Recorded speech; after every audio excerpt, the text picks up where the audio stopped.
How's it going? Welcome to the Way Podcast. My name is Chris Pentecost. And I'm Michael Levely.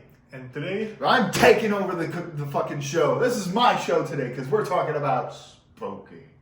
Oh. We're talking about spooky stuff. As you can see, I'm adorning all of my Halloween Horror Nights getup. Yes. Got a nice necklace. This is from Chucky, called the Heart of Down Below. Even got a little skull ring on. I don't know why I showed it to you like I'm getting married. This is my funeral ring. Sorry, I laughed. Nah, you're good. But yeah, so today's subject, because we're getting into the Halloween season, Yes, exactly. I want to talk about a little bit my experience of like, not only just the Halloween experience, but like seasonal times and how that can affect moods as well as, potentially profits. Okay. I'm trying to tie it back into Yes. horror. I just really want to talk about horror movies. So I'm a big horror fanatic. I have been for a long time. Do you enjoy horror movies? I don't. I didn't think you do. It's an unfortunate thing between us where like you do enjoy some music but not a lot of it. You do enjoy a couple of movies but not a lot. Yeah. I am media central. I love intaking a lot of media, especially when it scares me. So the main thing I want to talk about, actually, funny enough, is the premiere Halloween event of the season, Halloween Horror Nights. It's available in four different places around the world. Are we sponsored by them? We're not, but it is my favorite place. Universal, please sponsor me. I know you don't like me, but please sponsor me. I come back every year. I am desperate, please. But yeah, That's good to know. yeah, might influence some things. Yes, exactly. But yeah, Halloween Horror Nights has been my favorite thing going on. What do you like about being scared? I don't get it. It's the adrenaline of it. It's something exciting that takes you out of the monotony from day to day. Plus, if you know it's not real, it just makes it like a safe space to be scared instead of being. So why are you scared of things that are not real? Because they seem very, very real. It's a knee-jerk reaction, as if like.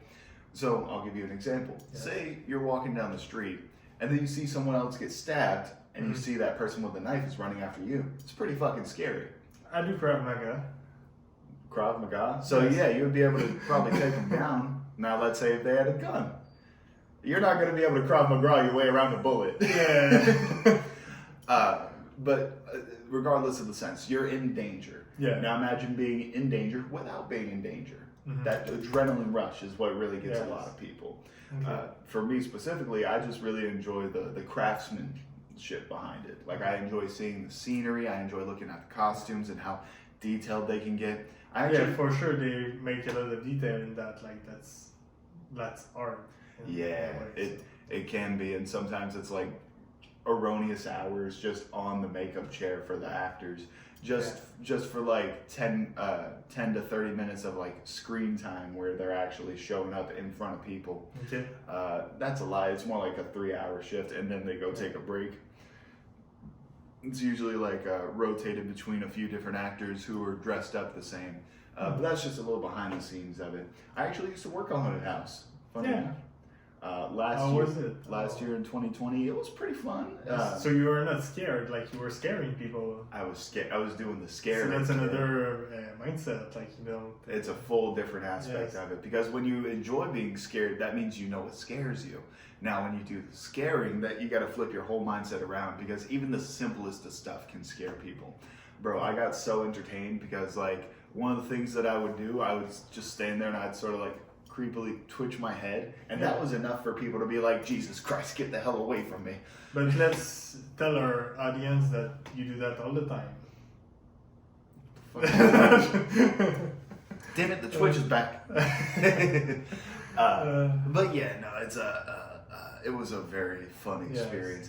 Yeah, I can imagine. Like I did some theater when I was in high school, and Yeah? so I understand like getting into a personage and like doing like I was the bully in the act we were doing, so I hit somebody, and that's what I remember. Are you sure you were acting? Yeah, and you know what's funny? The teacher like was doing like the, how do you call that, like an act, or Was doing the like an old part of theater, like just doing a play. a play. Yeah. So the teacher was putting the play together, made me hit the guy like, I don't know, maybe like a dozen times. Because it didn't sound real enough. Yeah. And there's a video on that on YouTube. If you Really? Just gave you an excuse to smack the shit out of this kid over and over. And the day of the presentation, like, the sound was so loud, the crowd just, like, everybody was wondering if he was okay. Like, and I was like, oh dang, Don't did that worry. hurt? Don't worry, we've practiced this a lot. He's got a cheek of steel. Yeah. But yeah, that was crazy. Like, Hey man, that sounds fun. Yeah. Honestly, I'm a little envious because I never did any type of acting or theater when I was a kid. Going up through high school even, I wasn't really confident about it. I got a lot more confident about it when I started working at a theme park at 18. Mm-hmm. They had a Halloween event there as well, and I've been attending that for 3 years. Okay. Or working at it, but I was working as what they call the black shirts. I was one of the attendants. I wasn't any actor or anything. Okay. But as soon as I was like in the haunted house and I was, like helping out with whatever was going on, I got so into character. I just sort of blended into the background so people would get scared by me just because they didn't know I was there. Yeah. And bro, when I tell you I played into that so well, I would like stand there menacingly, like with my arms out like this with a really creepy, weird smile. People would see me and they're like, Jesus Christ, he's the scariest thing in this whole goddamn house. I'm like, and I'm not even wearing a mask. It was really fun. Something about the whole business, because it takes a lot of creativity to be able to make something that looks real. Yeah. What was your best costume like that you ever made? Best costume I ever made. Funny enough, actually wasn't for Halloween. It was for a D&D campaign. Do you know D&D? No. Dungeons and Dragons. Oh, yeah. It's a nerdy thing, but it's a little less nerdy nowadays. I saw a movie. There's a movie for Dungeons and Dragons? Yes. Oh my god! Yes. I didn't know. Why did I'm supposed to be the media guy. Why did no one tell me this? Well, I'll figure it out later. But for now, I made a costume where I was supposed to be like a demonic entity of a game master. Okay. So I had a mask that was bald and didn't have any real facial features. It had 2 menacing eyes, but I put that on. Had a nice dress suit on, had a trench coat, top hat, and I would paint my hands pale white, so that way, like whenever I was like in bioluminescent or black light, whenever I was ever in black light, my hands would be the ones glowing. Everything else would be like dark and shadowy. It looked really fucking cool. I wish I took pictures of it. I still got the costume, but I can't really put it on. I'm gained a bit of weight since then. Life happens. Life happens, and so does food. Yeah. But back to the spooky. I want to talk to you about a couple of horror movies that have really defined genres. I know you're not very much into it, but I can. I watch scary movie 1, 2, 3, 4, 5. Oh, the actual scary movie series. That's fucking hilarious. So you've seen like homages to some of the best horror movies. You've seen homages to The Ring and Exorcist. You've seen homages to Scream, to I think it was Poltergeist. The part where the clown goes over and tries to choke the guy under the bed, and then he ends up getting pulled under the bed. I don't remember that. But I thought you said it's been a while. that's fair.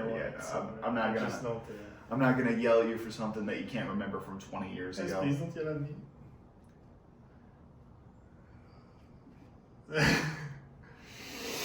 Okay, no, I'm not gonna. If you think that something bad gonna happen to me, write in the comment. If you know something bad is going to happen to him, leave a like. And this is how we get viewership. We threaten them until they fucking do what we want them to. But the whole point of the spooky season is a lot of it traditionally around America is just about like trick-or-treating, parties, decorations. Wait, I want to pause you. Here, there's something that we don't have in Canada, trunk or treat. Trunk or treat. We do have something like that here. Like when I saw that the first time, I was like, what is that? Yeah, we literally have one going on down the street over at the church. Trunk or treat is a slightly safer way to do trick or treat, because when you're trick or treating, you're going up to doors, you're going to random strangers' houses. People are afraid of their kids getting abducted, so they start. Yeah, but they watch their kid, no? Huh? People don't watch their kid, or? Sometimes no.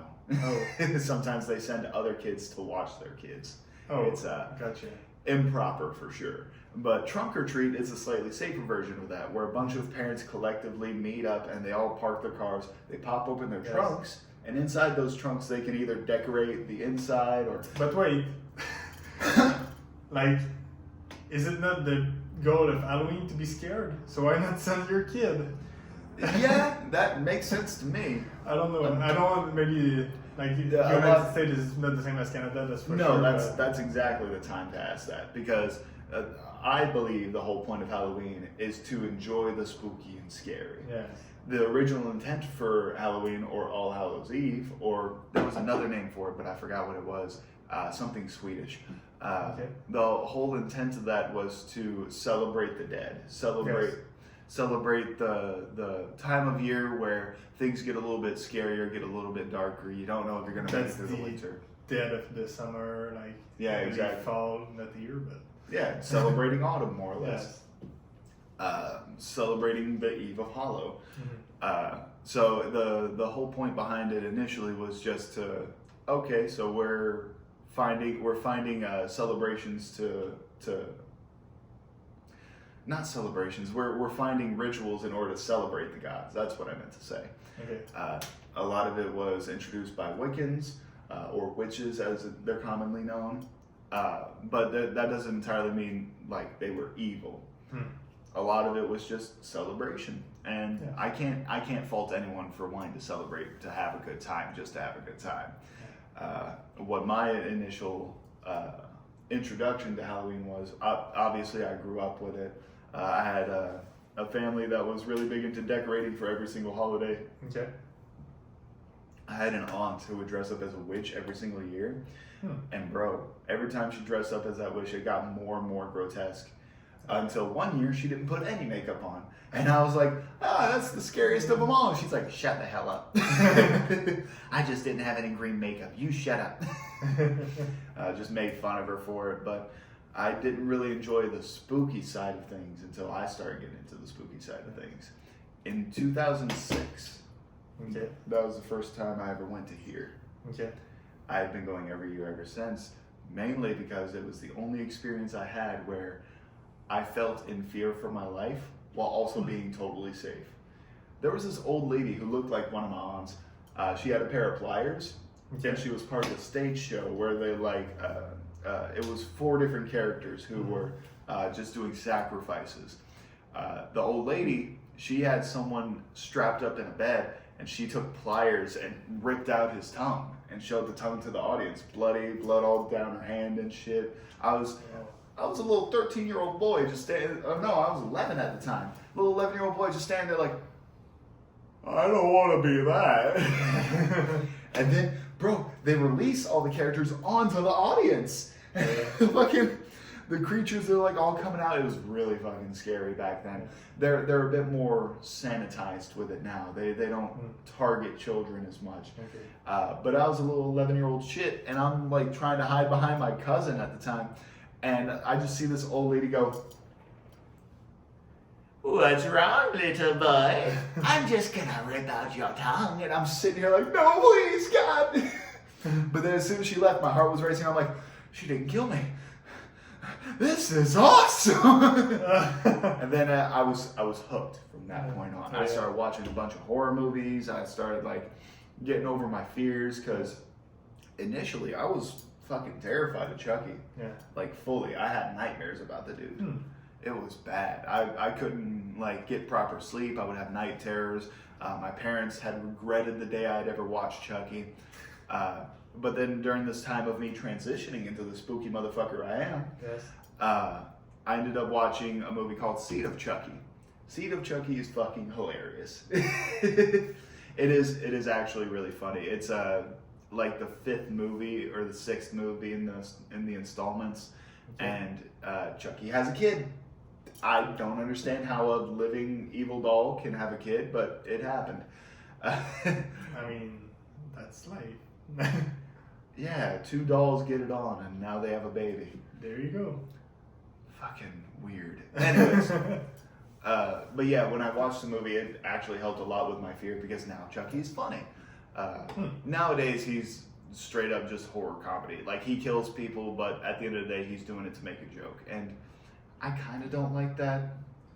What kind of joke it is? I don't get it. Like let's say for instance, he fucking chops someone's head off. He's like, "Hey Bill, don't lose your head." And then when he does that, I chuckle a little bit. Then I'm like, I miss the old Chucky. But that's just my obsession with one character. Right. I have expanded my horizon to the likes of the 80s slasher films like Freddy, Jason, Michael Myers, Leatherface. I've expanded even further to like the paranormal. There was The Ring, The Exorcist, which is like a religious horror. I mean, I've watched a couple of movies who were based on real life story. Oh, like what? I don't remember, but it was like something when people move to a new house and then the house is haunted, obviously, and Sounds people kind get of like killed or like children see these things and shit. so- It sounds kind of like Paranormal Activity. yeah, something. I think that was it. Yeah. That's a really fun movie. That was another like change to the genre whenever those movies came out, because they were like, it looked like they had been filmed on like security footage and through handheld cameras as if it were completely real. And they'd done that before. The first one that I remember doing that was part of like the modern day horror was Blair Witch Project. Now the initial one that did that was a movie called Cannibal Holocaust. By the name, you can already tell it's pretty fucked up. It was a movie in the 70s. They had people killing real animals in the movie, so it was like banned for that. And the whole premise was like this group of film kids went out to native lands. They went out to Papua New Guinea or something similar, where there were native tribes that didn't really understand technology or anything like that. So they go out there and they're trying to show these people as like savages, as like they're uncivilized. They're just animals who want to kill and eat people. And they do. The tribe does eat people. They are cannibals, but they're like respectful about it. They only eat the ones who have died naturally. If they died of disease, they burn the body, or if they get killed during battle, they are honorably put to rest. But the ones who die naturally, those are the ones who are then eaten. Which, funny enough, this actually connects to the real world, because there is a real tribe, I believe in Papua New Guinea, where they eat the deceased. But unfortunately, this has caused a disease to spread throughout the tribe. Yeah. A disease of the brain where it causes like degenerative disease. It makes their brain just shrink and shrivel up. It's really bad and affects them, but they don't want to change their tradition. Yeah. They're gonna have to eventually. But yeah, the whole point of Cannibal Holocaust was these film kids trying to make these people look like savages. They are pretty savage compared to what modern society is, but they did way too much extra. They started like shooting at them, burning their houses. They trapped them all inside one straw hut, set the hut on fire, and just let it burn while they were all cheering and acting like the actual savages. Yeah. But then they got stranded out there. The boat they had, fucking gone. There was no boat anymore. So now they're stranded on the island, and they gotta fucking fend for themselves. They end up going crazy and killing each other, and then eating each other. Okay. The script, special. yeah, the script got flipped because these white film kids were like trying to make the black natives look like savages, and after they killed the black natives, they ended up becoming the savages. Yeah. So that was the spirit of the island. It was like that. No, it was no ghost or anything. It's just natural humanity. These were crazy fucking kids who turned even crazier because they were put in nature, because they were taken out of society. Yeah. They were already fucking nuts. They had already gone there with the plan of like, oh, we're gonna kill people and we're gonna film it. Okay. So they already were not right in the head. Yeah. But they straight up were killing like an innocent tribe. Granted, the tribe is a bit different in the sense that they do eat. But that's not people. the real life story. It's based on a real life story. Oh, really? It's based on the tribe from Papua New Guinea. Oh. But these kids, there was no real group of film kids who went out and so Film that everything. Like, exactly. It was just like. But they played it off like it was real. Oh my god! When the advertising for the movie, this is the craziest part about it. If you never grew up during it, you would never know. But Cannibal Holocaust had this thing where They would have missing persons posters on like milk cartons and on newspapers of the actors. The actors were to sign a year-long NDA, non-disclosure agreement, saying that they could not contact anybody. They can't contact family, they can't contact friends. They were all put in a house far away in the woods, and they were given supplies so that way they'd survive for a full year. They were just taken away from society.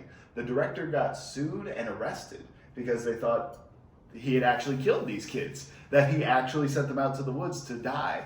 Until a year later, when the NDA was up and the kids could come out and be like, "Hey, yo, yeah, no, we're the actors. No one actually died."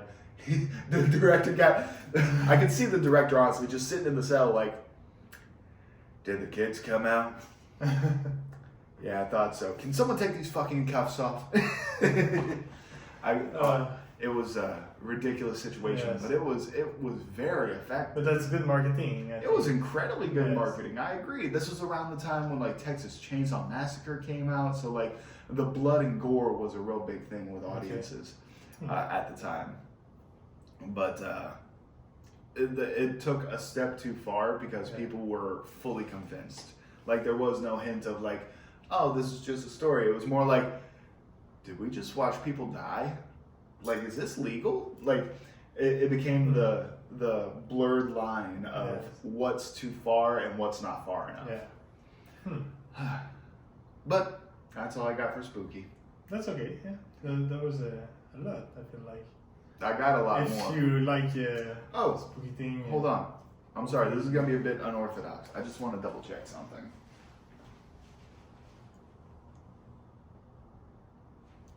Is everything all right? Yeah, I could talk a little bit more. Sorry, my apologies. If this is uncut, I just had to double check the recording. Starting up. Yeah. So I told you about Cannibal Holocaust. That was one of the initial, like, very influential movies. Now, what really got into like the supernatural side of things? That would have been like Rosemary's Baby, The Exorcist, but that's like leaning towards religious supernatural. If we're talking international supernatural, that would be stuff like The Haunting on Hill House, The Ring. What's that other one that's like The Ring? There's The Ring, and then there was Grudge. That's what it's called. That's I have it on the right. Yeah, as soon as I started doing the throat thing, bro, I used to do that shit to creep my mom out. Oh yeah. I would be a little shit because I would like be outside her door and I'd like just slightly peek it over and I'd be like, she'd be like, "Chris, shut the fuck up! God damn it!" I'm like, "Sorry, Mom." She would get me back from time to time, but it was funny. It was really funny to me to be a little shit. But I've always enjoyed like being a scary. I guess that's what made me weird through a lot of schools. I enjoyed being the scary one. Yeah. And it didn't really follow through until I actually got to the size that I am. Once I got as big as I was, it was a lot easier to scare people. Yeah. Unfortunately, you're like 6'2", I think. So. 6'4". 6'4"? Yeah, you're 6'2". Yeah, I'm 6'2". That's right. Yeah, we're not the same size. Yeah. We are not the same. We're two different people. I would hope so. I mean, we do have one podcast. Two guys, one podcast. No, I'm not. Don't say that. Not at all. This podcast is spooky enough right now. We don't need to scar another generation of kids. Yeah. But yeah, one of my personal favorite movies as far as the supernatural genre is The Ring, because it involves something at the time that was unavoidable, which was like the VHS tapes. Whenever someone pops it in, it plays with the natural curiosity of man, where, okay, what does this film say? I mean, it's just a film, it can't hurt me. And then they're so entranced by the film, they choose not to look away because it makes no sense initially.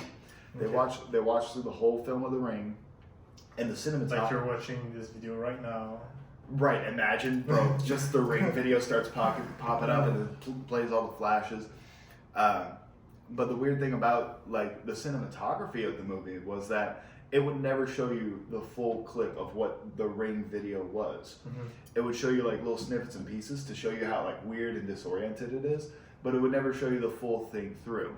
And the marketing for that was, if you had watched the full video in the movie, the whole audience would be dead, so why would I do that? Like, the director said this in fucking interviews and shit. Really? He would say, well, yeah, if I played the whole video for the whole audience, they would all be dead in like a week. Why would I do that? And then, like, the interviewer's laughing, but the director's dead serious. He's just, I don't want to kill my audience. And he's like, you're not laughing.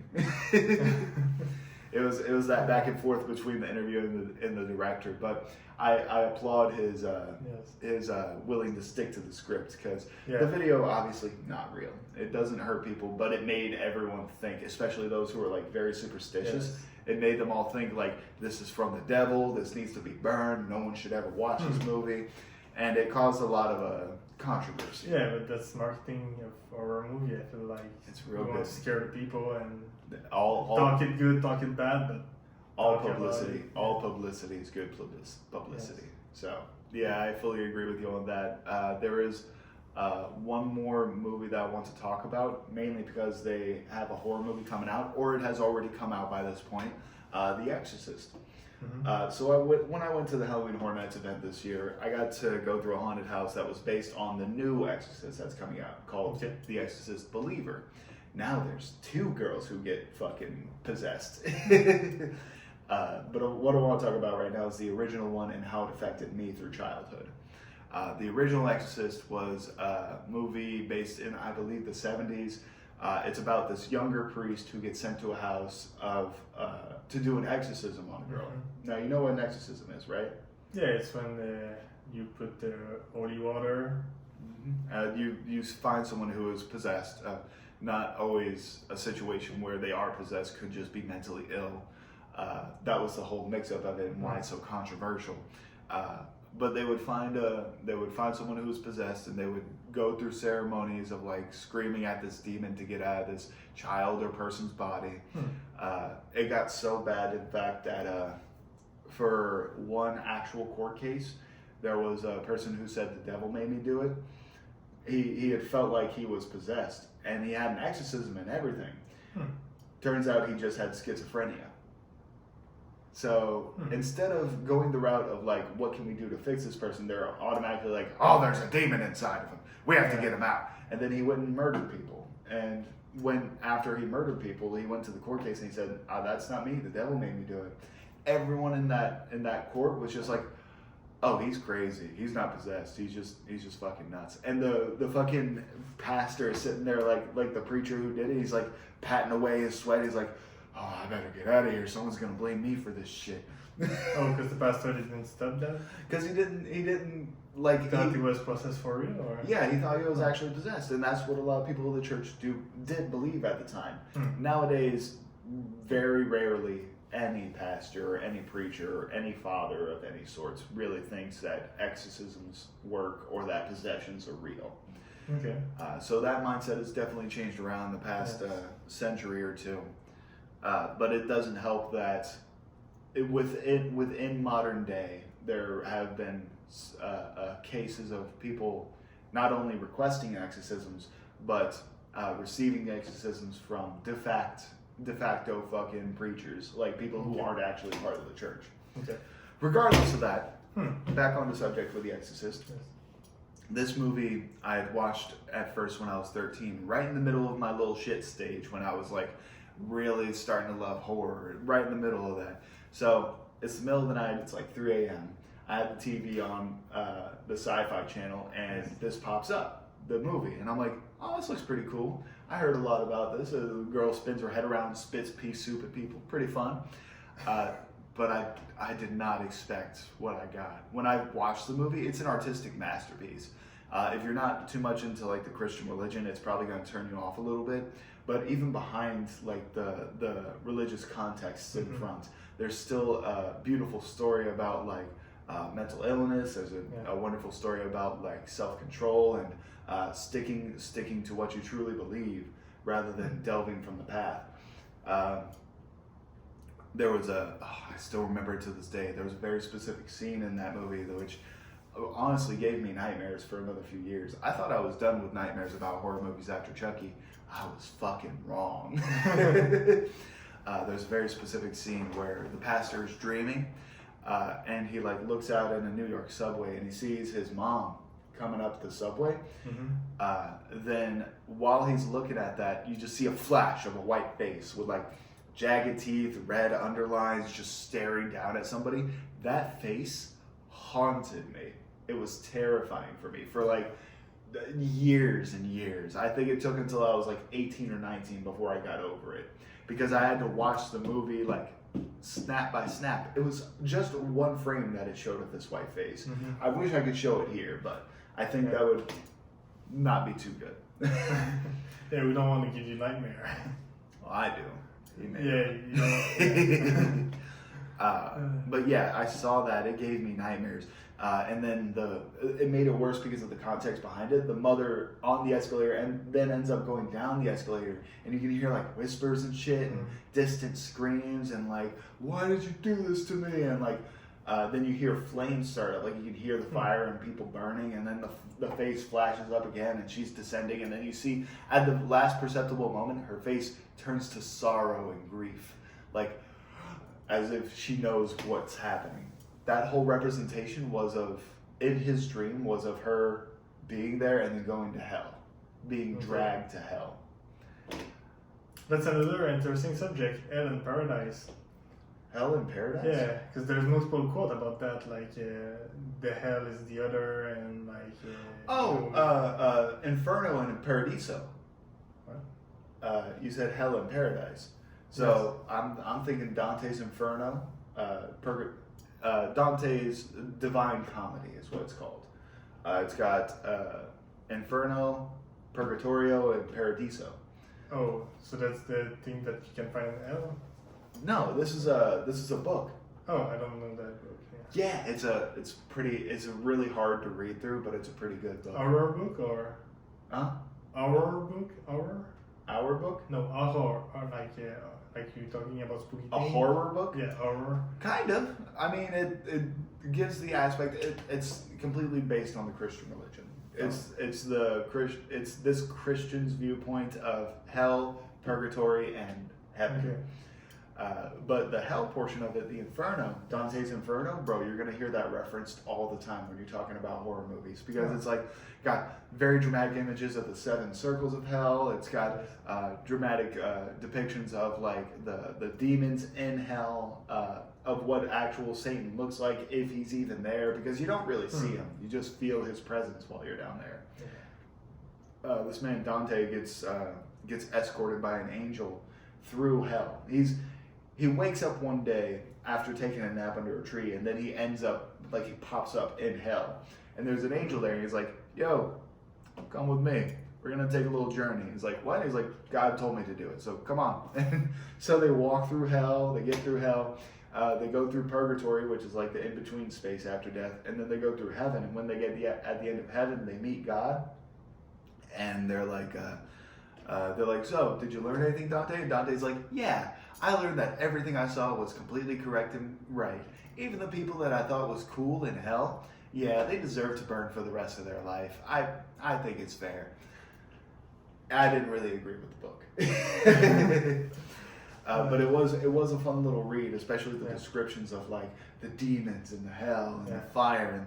And there was one very specific room, one very specific circle where these people, they could never die, but there was do you know Cerberus, the 3-headed dog? Yeah, like that in Harry Potter. Well, yes, but he's based off a real like mythological creature. The mythological creature Cerberus, he is running around this circle, grabbing bodies that move, anybody that moves, because nobody can die down there, but they can be torn to shreds and tortured. So anytime any one of these bodies would move, Cerberus would pick it up, shake it around like a fucking toy, and throw it back on the ground, and it would just continue like that circle. These people could not move, could not go anywhere. They would try to run, Cerberus runs faster. Bro, it doesn't fucking matter. You would be stuck there for an eternity of just being tortured. It's like these descriptions I couldn't fucking imagine.